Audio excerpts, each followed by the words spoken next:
Srinivasan sir, எனக்கு ரொம்ப ஆச்சரியமா இருக்கு. நீங்க உயிரினங்களை பயன்படுத்துறீங்க. அதான் அதுங்களோட ஸ்பெஷாலிட்டி. அதுக்கு ஈடா யாரும் கிடையாது. அதனாலதான் நாங்க அதுங்களை பயன்படுத்துறோம். என்ன காரணம்? நம்ம எல்லாருக்கும் பசுவை பத்தி தெரியும் இல்லையா? பசு நமக்கு பால் கொடுக்குது. ஒரு சில வருஷங்களுக்கு அப்புறம் அந்த மாட்டுக்கு பால் சுரக்கிறது நின்னுடும். அதுக்கப்புறம் மக்கள் அத வேஸ்ட்னு நினைக்கிறாங்க. ஏன்னா அது பால் கொடுக்கறது இல்ல. அதனால அது வேஸ்ட். கார்பேஜும் ஒரு waste. Minus into minus plus தான். அவங்க ரெண்டு பேரையும் ஒன்னா சேர்த்துருவோம். 4 மணி நேரத்துக்கு ஒரு தடவை காய்கறி மண்டிங்க, ஃப்ரூட் மார்க்கெட்ஸ் இது போன்ற இடத்துல இருந்து நாங்க அந்த கழிவுகளை கலெக்ட் பண்ணோம். ஒவ்வொன்றுத்துக்கும் இயற்கையே காலத்தை நிர்ணயம் பண்ணிருக்கு. அந்த நேரத்துக்குள்ள நாம அதை பயன்படுத்தினா அது வேஸ்ட் கிடையாது. அதுதான் ரா மெட்டீரியல்ஸ், அதுதான் ரிசோர்ஸ். பால் சுரக்காத பசுக்களை தான் நாங்க வேலைக்கு வச்சிருக்கோம். ஒவ்வொரு 35 கிலோ காய் கனி கழிவுக்கும் நாங்க ஒரு பசுவை வேலைக்கு வச்சிருக்கோம். அதுகளோட வேலையே அதை சாப்பிட வேண்டியது, சாணம் போட வேண்டியது, அதுக்கப்புறம் ஷெட்ல போய் தூங்க வேண்டியது. இதான் ரிட்டையர்மெண்ட் லைஃப். ஓ 8 மணி நேரத்துல அது சாப்பிட்ட கழிவுகள்ல 1/4 பங்கு சாணமா வெளியில வந்துரும். அதாவது நீங்க குப்பைன்னு சொல்ற அந்த கழிவு பொருட்கள் சாணமா வெளியில வருது.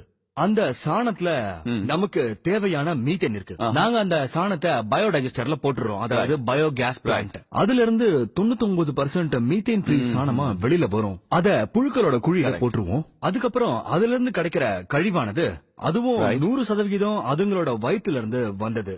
அதுக்கு பேரு வர்மிகாஸ்ட். உலகத்திலேயே சிறந்த உரம் இது.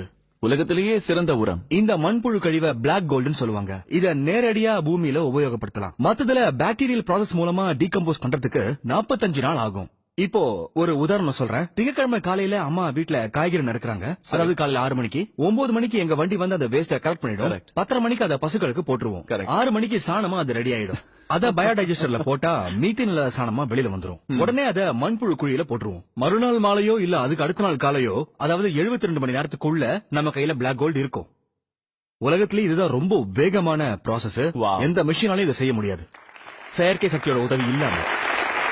உண்மையிலேயே பிரமாதம். உங்ககிட்ட செல்போன் இருக்கு, சார்ஜ் இல்லனா அது யூஸ்லெஸ். Technology fails. கரெக்ட். ஆனா பசுக்களோ எல்லாத்தையும் சாப்பிட்டுட்டு அதை எனர்ஜியா மாத்தி அதை நமக்கு தருது. மாட தினமும் ரீசார்ஜ் பண்ணாமலேயே. மத்த பிராணிகளை எப்படி பயன்படுத்துறீங்க? அதாவது கோழி என்ன பண்ணுது? சில நேரத்துல பசுக்கள் சாப்பிட முடியாத கழிவு பொருட்களும் வரும். அத கம்போஸ்ட் பெட்ல போட்டுருவோம். அந்த கம்போஸ்ட் பெட்ல இருந்து மேகெட்ஸ் வரும். மேகெட்ஸ்னா சின்ன சின்ன புழு. சின்ன புழுக்கள். கோழிங்களோட முக்கிய உணவு புழுக்கள் தான். அதாவது புழுப்பூச்சிகள் தான். இதை சாப்பிட்டுட்டு அடுத்த நாளைக்கு அழகான முட்டைகளா நமக்கு தருது. புழுக்களை பார்த்து முகத்தை சுளிக்கிறவங்க மறுநாள் டேபிள்ல உட்கார்ந்து அந்த ஆம்லெட்டை சாப்பிடுவாங்க. எந்த டெக்னாலஜியாலையும் இது சாத்தியம் கிடையாது. எந்த டெக்னாலஜியாலையும் எந்த மிஷினாலையும் இதை பண்ண முடியாது. உலகத்துல இருக்கிற எந்த மிஷினாலையும் புழுக்களை தூக்கி மிஷின்ல போட்டா அதை முட்டைகளா மாத்த முடியாது. நீங்க ரொம்ப சரியா சொன்னீங்க. இதுல கோழிங்களோட பங்கு கொஞ்சம் குறைச்சல் தான். ஒவ்வொரு ப்ராசஸ்லயும் பாசிட்டிவும் இருக்கு, நெகட்டிவும் இருக்கு. கோழிங்களை பொறுத்த வரைக்கும் அதோட நெகட்டிவ் என்னன்னா அது ராத்திரியில வேலை செய்யாது. இந்த கோழிங்களை பகல் பூரா அடைச்சு வச்சு ராத்திரியில திறந்து விட்டாலும் அது வேலை செய்யாது. அப்போ ராத்திரி யார் வேலை செய்வாங்க? அதுக்காக தான் நாங்க தவளைகளை அப்பாயிண்ட் பண்ணிருக்கோம். தவளைங்க நைட் ஷிப்ட்ல வேலை செய்யும். நைட் ஷிப்டும் டே ஷிப்டும் இயற்கையே உருவாக்கி இருக்கு. இவங்க எல்லாரும் சம்பளம் இல்லாம, யூனியன் இல்லாம, போனஸ் எதுவும் கேட்காம, ஸ்ட்ரைக் எதுவும் பண்ணாம வேலை செய்யறாங்க. சரி சரி. இந்த வாத்துகள்லாம் என்ன பண்ணுது? வாத்துங்களுக்கு பிடிச்ச உணவு மீன்.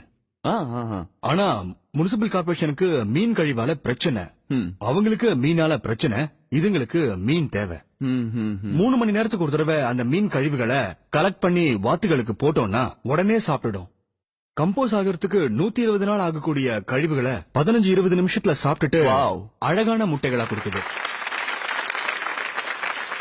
சாதாரணமா வாத்துகள் மாசத்துக்கு 8ல இருந்து 10 முட்டைகள் தான் இடும். ஆனா நாங்க மீன்கள் மற்றும் மாமிச கழிவுகளை கொடுக்கறதுனால எங்களுக்கு மாசத்துக்கு 24 முட்டைகள் கிடைக்குது.